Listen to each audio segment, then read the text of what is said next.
Hey folks, Dr. Starr, Silver Spring Medical. We get this question a lot. The question is, why is it that I feel so tired and lethargic after a really big meal? Okay, I'm going to take about the next 4 or 5 minutes to explain what's going on with that. It's great opportunity now to understand this. As we go into the holiday period, you're going to have a lot of meals, heavy meals usually, and you might want to understand why and what's causing the body to feel so tired and so wiped out after you have a really big meal. Now, you have to understand what you eat makes a big difference, okay? And everyone knows if you have a light meal, it's fruits and vegetables and maybe some grains, not things that are kind of, light, but that translates into easier to digest, okay?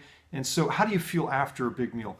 Many times people will, want to go to sleep. They'll feel tired. They have to lay down. They can't be active. They're not going to go run around.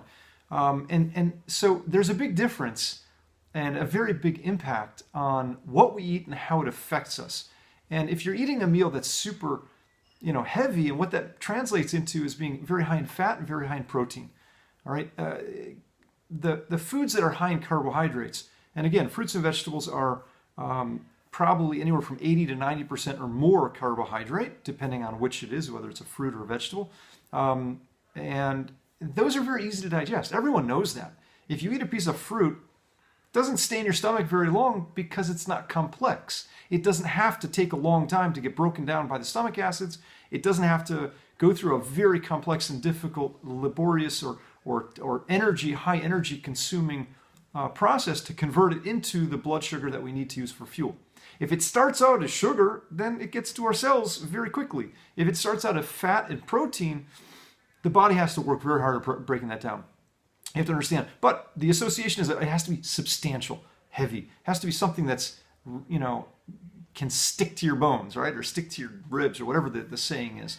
So the idea is that fat and protein is a lot harder than people know that it has to break down. Most people don't realize that pure protein, whether it's, and again, meats, chicken, fish, dairy, they're not pure protein. They're protein, but there's a significant amount of fat. And we talk about that in other videos too. But protein has to be broken down in the stomach only. It's digested only in the stomach. Again, correct me if I'm wrong, if I'm saying something's not accurate, but as I've been taught, the protein is made up of amino acids that have these bonds that have to be broken and severed only by high acidic components like hydrochloric acid, which is produced and held in your stomach. It's lined nicely with a mucus covering so that it doesn't eat itself, but basically it takes time in the stomach to digest. It can be hours, folks. I mean, proteins and fats can take 5, 10, 20 hours to break down.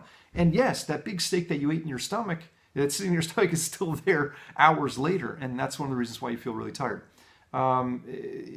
Fats also, your body has to take those components, break them down, digest them, disassemble them, and then reassemble them into the components that you can actually use as fuel, which is in the form of glucose, blood sugar.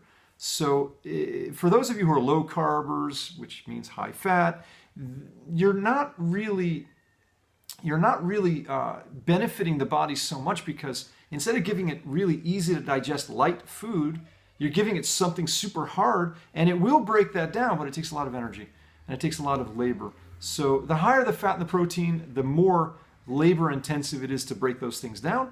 The higher it is in carbohydrates, the easier it is, and the lighter you feel and the more activity you have. So just wanted to leave you with that. Have a great day. Dr. Starr, Silver Spring Medical Center. Be healthy.